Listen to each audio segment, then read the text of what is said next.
All right. Mark Deeks of Arth, thank you for joining us. How's your day going? It's about 4 p.m. in England, right? Yeah, that's right. Yeah, so I've been looking after my 2-year-old daughter today whilst my wife's been at work. So I've been in very unmetal locations. Sometimes that's okay, right? Yeah, absolutely. Except when it's full of screaming children. Yeah, the screaming children part would be a challenge for me. Yeah. Well, thank you for joining us. I have a few kind of questions that I want to run through and just learn a lot about the project, your musical history, and especially this new amazing album. Thank you. I really do think that you've achieved something very important here. You're doing some really original work, and I'm very honored to have you join us. So, where does your musical journey begin? You know, like was there an album, a song, or a band that kind of changed how you saw music and led to where you are now? I mean, I've been playing the piano since I was 5 years old, so me and music are sort of lifelong buddies. But in terms of, my love of rock and metal, the sort of early significant albums for me were sort of age 15, 16. Alice in Chains' Dirt was a really important record for me and probably still is. There's no probably about it. Faith No More's Angel Dust and also The Real Thing. Ministry's Psalm 69. Metallica's Master of Puppets and also the Black Album. I'm just like the earliest memories I have of sort of being into metal. Anthrax Sound of White Noise was a big one. Yeah, just like really various things. So no like real doom things early on, other than Paradise Lost, Draconian Times. Oh man, what an album! Yeah, which is still one of my favorite records of all time. So yeah, Paradise Lost, Draconian Times is one of the few records I still remember exactly where I was the first time I heard it, what was happening, like almost what the weather was like. Really? Yeah. I was on my way home from school, and I had to go through my local city, Newcastle upon Tyne, to change buses. And there was a Virgin Megastore there. Remember those? We had them in Definitely. the UK, and they used to have like Virgin Radio playing in the stores, and there was just this. They played Enchantment, the first track off Draconian Times. And it was obviously not a very obvious track for a record shop to play, like a very mainstream record shop to play. And it started with piano. It's just got piano at the start, right? And I was a piano player, so I was like, "Oh, what's this?" And then after sort of 30 seconds, or whatever, it kicks in. And I was like, "Oh, what's this?" I had to stand and listen to the whole song until they said at the end what it was. So yeah, Draconian Times is certainly a huge record. Megadeth's Countdown to Extinction and Rust in Peace. Yeah, that like a Def Leppard Hysteria was probably the initial I now love rock music moment, because I always loved harmonies, and yeah, so Def Leppard Hysteria was probably the gateway album. That makes sense. Yeah, I can see, especially when you mentioned the idea of bringing in harmonies into music with your background as because you're a classically trained musician, correct? Yeah, my piano teacher was. I sort of did what they call the grades in England, so like grade 1, grade 2, grade 3, and so on. So they're just like these traditional classical in nature piano qualifications. But I was quite lucky that my piano teacher was also a big jazz fan, and whilst I don't personally like jazz, that meant that he sort of also came at my teaching with an approach of there was stuff that was a bit looser and a bit more improvisation based and playing by ear, as well as teaching me to read the dots and play traditionally, as it were. So I kind of got this two-pronged approach. So I was quite lucky from that point of view. That's awesome. So tell me about how you kind of became an active metal musician, going from learning piano and listening to a lot of metal to how to become an active practice. It's a long journey, actually, a long gap. So really, when I got into rock and metal music as a teenager, it was a real sort of fork in the road moment in that, and I didn't realize at the time, because it was only when it started that I realized that everyone in piano land thinks heavy metal is just noise, and everyone in heavy metal land thinks the piano's rubbish because it's not a guitar, and so it meant that I was never really 100% me in either location. And as a teenager and as a young man, I just didn't matter because it was just a joke, right? Like no one understands me, kind of thing. But then as you get older, you go, oh, well, hang on a minute, I'm never 100% me in any scenario. This must be quite wearing on me. So it wasn't until I had 20 years of just being a metal fan. Like anyone, like I was in a couple of bands as a sort of between the ages of 18 and 22 or something, 18 and 23, where it was just like, making some noise with your friends, but just what you would call a local band, never doing anything, never really achieving anything other than like recording a demo or two. But ostensibly, I wasn't really an active metal musician until like 2014. So like much later, so now like in my late 30s, when I joined Winter Filleth. And even that started as they were one of my bands I was researching for my PhD. So I don't know if you know, so my PhD's in national identity and heavy metal. Yeah, I was curious about that. And Winter Filleth were one of the bands I was researching for that.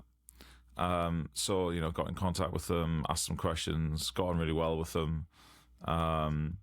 Ended up playing a festival with another band called Woden's Throne, who were another sort of UK black metal band around the same kind of time, who'd started around the same kind of time.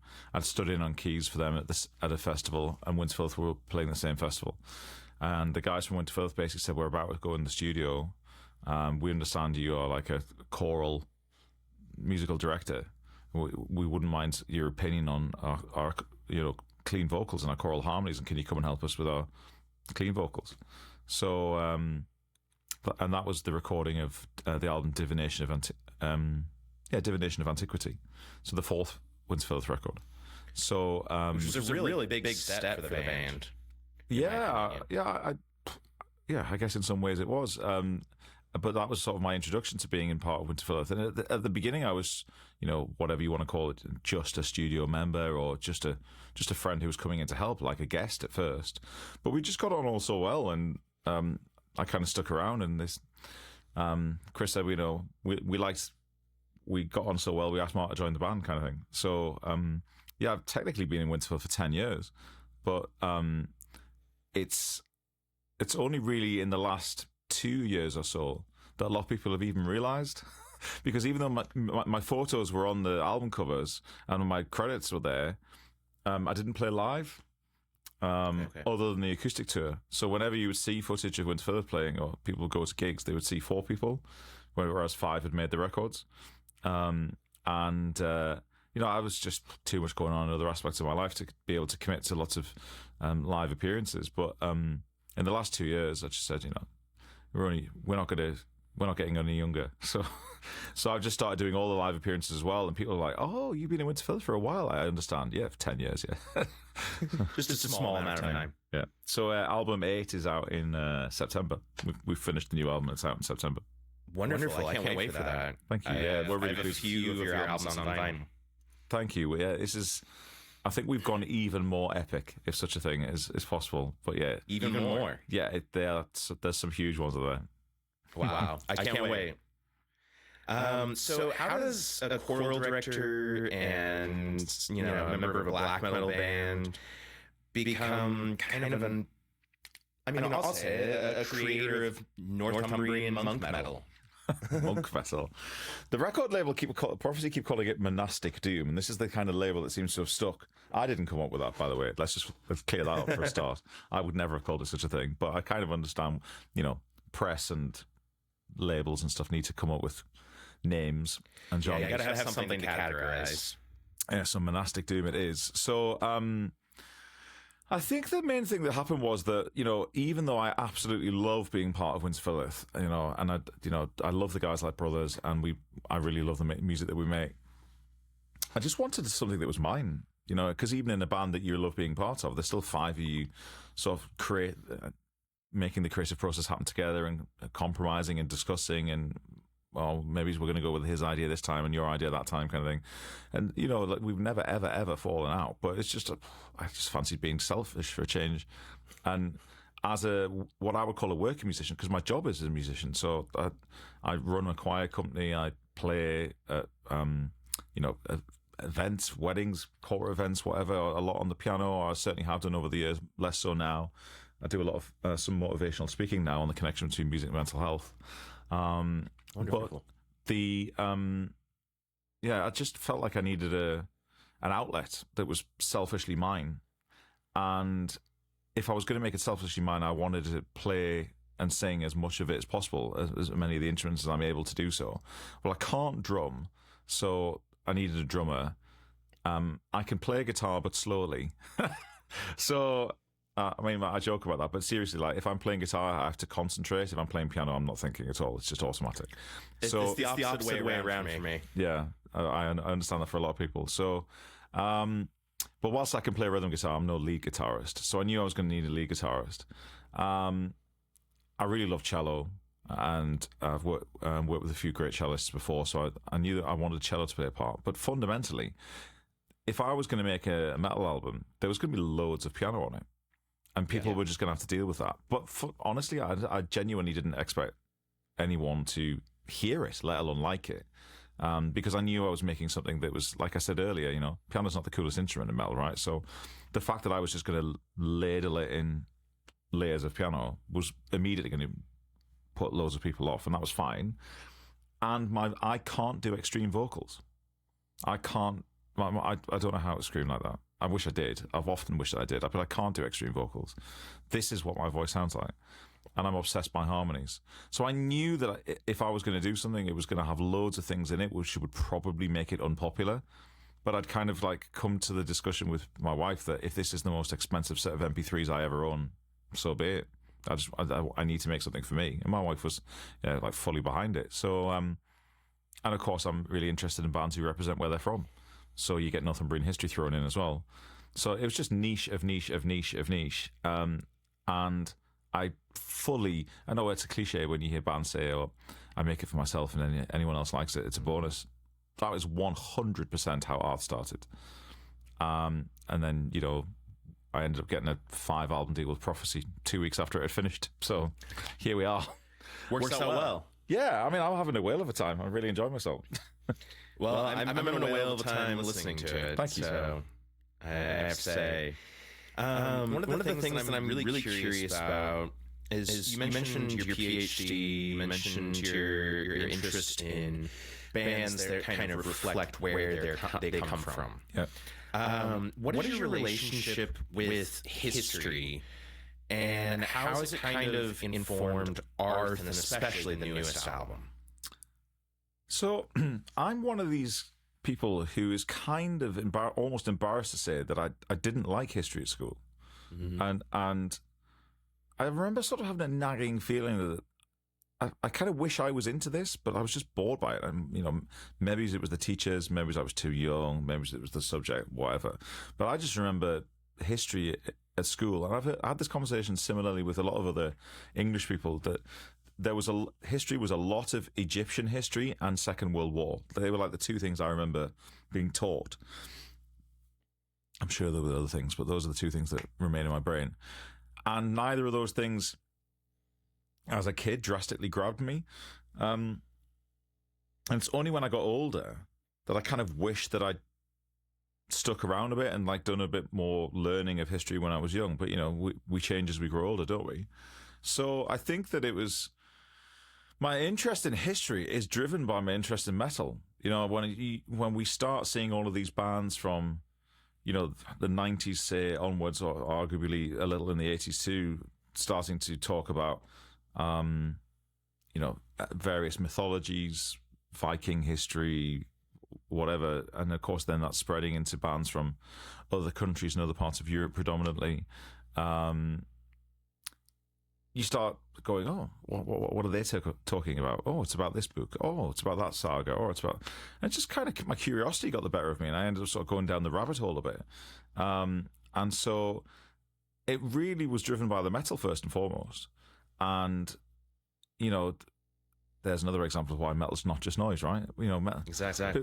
People write about all kinds of things in metal, and people just go, "Oh, it's just angry music." Well, you know, here I am sat with a PhD who can tell you a little bit about a Finnish saga or whatever now, or a Finnish Kalevala now, and I've learned all of these things as a result of the starting point being I really love this metal music. So, but obviously, if I was going to write it, it had to be about where I'm from, and.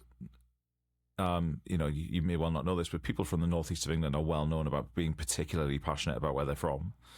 I'm from Texas, so I can relate. Yeah, the concept is, I mean, arguably people from everywhere you often like where they're from, but yeah, it's a cliche in England to say that people from Newcastle are, you know, particularly passionate.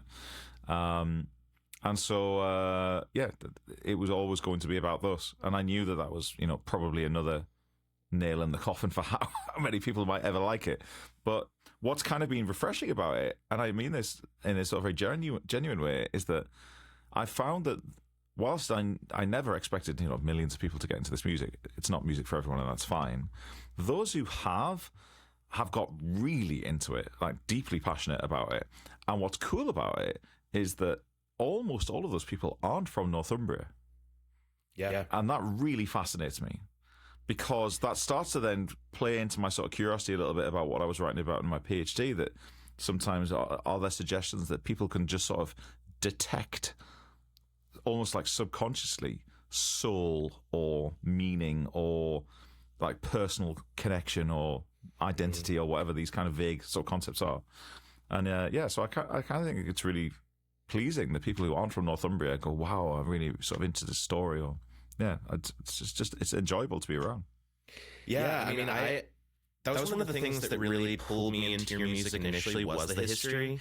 Okay. I happened to be reading a big book by Mark Morris when I first found your first album. Okay. And it was about the history of the Anglo-Saxons. Mm-hmm.